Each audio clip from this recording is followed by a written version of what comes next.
Optimisme investor di akhir tahun sedang bagus-bagusnya. Lihat saja pasar saham setelah mencatat kenaikan nyaris 13% sepanjang November, indeks harga saham gabungan tetap saja menanjak di awal Desember. Bahkan nilai transaksi perdagangan mencetak rekor terbesar sepanjang tahun ini ketika menyentuh 19,11 triliun rupiah pada 8 Desember 2020.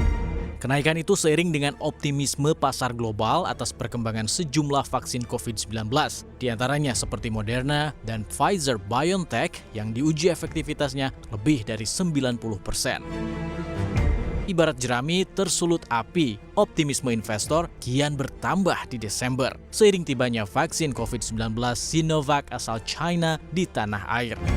Vaksin Sinovac yang bekerja sama dengan Bio Farma jadi salah satu vaksin yang secara resmi digunakan di Indonesia.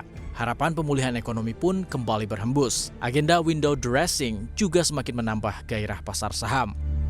Sentimen terkait vaksin ini hanya satu dari sekian banyak. Nah, seperti kita tahu juga, di statistik historically Desember ini kita selalu mencatatkan return positif. Nah, ada faktor terkait window dressing dan sentimen lainnya. Nah, sekarang ditambah satu sentimen tambahan lagi terkait vaksin. Nah, ini menjadi boost tambahan untuk menopang IHSG saya. Saya rasa untuk tahun ini juga pattern daripada Desember ini akan cenderung di closing hijau. Saya juga rasa tahun ini akan berlaku juga seperti itu, Mbak.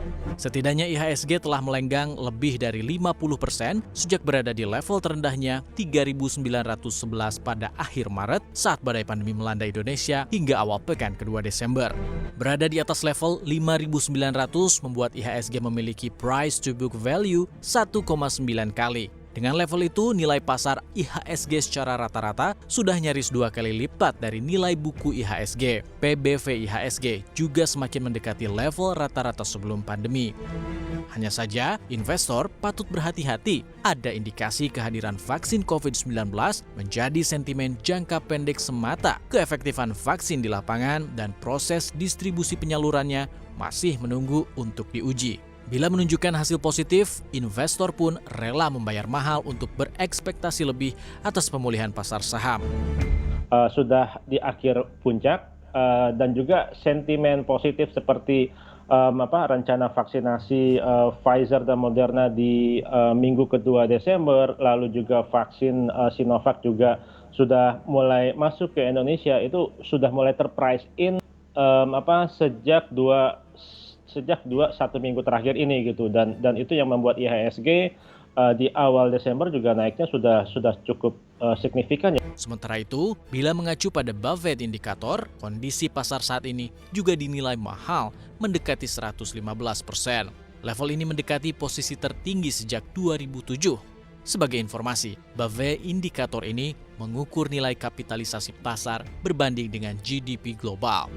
Dari Buffett indikator itu juga menunjukkan ada indikasi profit taking akan terjadi pada sejumlah pasar saham global termasuk Indonesia.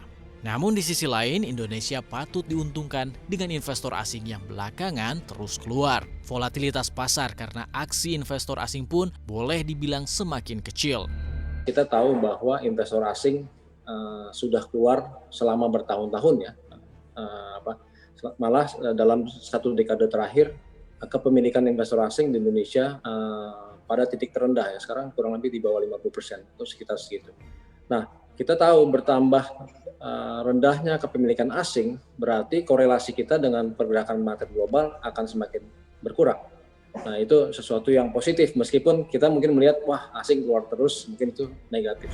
Untuk itu, strategi investasi yang jitu perlu dimiliki seiring dengan horizon investasi yang dijadikan pedoman dan profil risiko investor. Yang patut diingat, tak ada pasar yang selamanya bullish dan tak ada pula yang selamanya bearish. Strategi yang tepat membuat investor mampu beat the market. Tim Liputan CNBC Indonesia.